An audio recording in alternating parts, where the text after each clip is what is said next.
जय गुरुदेव। आपके प्रश्नों के उत्तर। खत का जवाब। श्री मनोज कुमार जी, आपने गांव गोद लेकर शाकाहार प्रचार करने के बारे में जानकारी चाहिए है। इस बारे में यह कहना है कि जय गुरुदेव धर्म प्रचारक संस्था मथुरा के राष्ट्रीय अध्यक्ष पूज्य महाराज जी ने कई वर्ष पूर्व गुरु महाराज के मिशन और कार्यों को बढ़ाने के लिए सभी नामदानी सत्संगी भाई बहनों को एक एक गांव गोद लेकर गुरु महाराज के संदेशों को पहुंचाने का आदेश दिया था। कहा था कि जिस गांव को गोद लीजिए उसकी पूरी जिम्मेदारी आप पर है कि घर घर जाकर जन संपर्क करके सत्संग गोष्ठियों या सीने बसीने चर्चा करके गुरु महाराज के संदेशों को पहुंचाना है।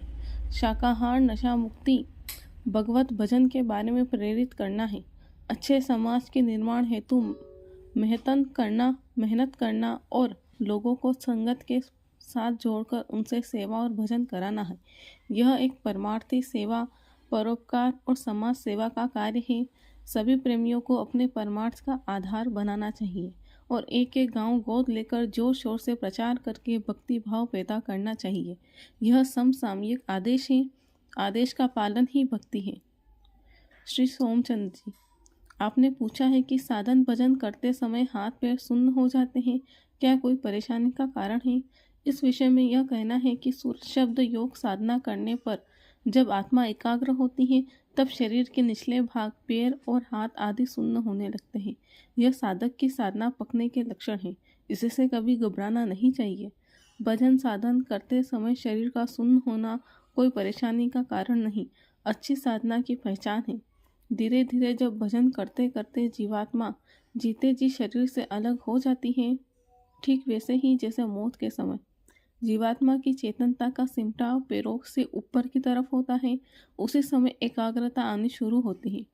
एक आसन पर बैठकर साधना करने पर यह अवस्था जल्दी प्राप्त होती है।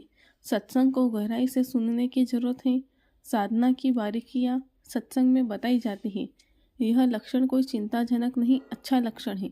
कोई किसी प्रकार की चिंता न करे, साधना में नियमित समय दे।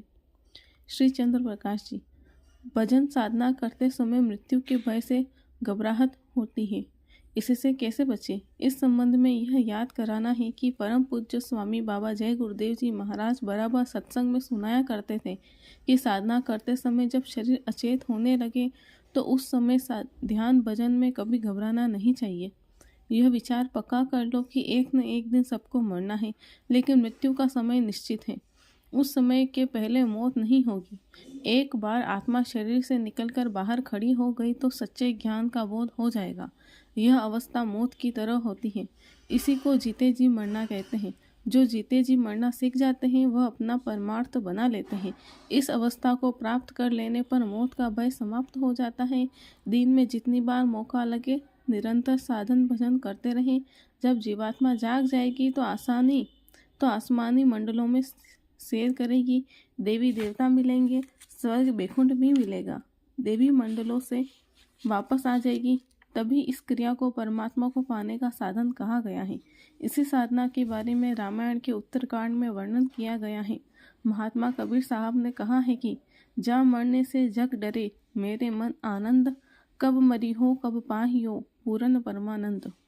परमात्मा जीते जी मिलता है, मरने के बाद नहीं। मरने के पहले जीवन में मरने पर घबराना नहीं चाहिए, क्योंकि यह अकाट्य सत्य है कि बिना जीते जी मरे परमात्मा नहीं मिलने वाला। जय गुरुदेव।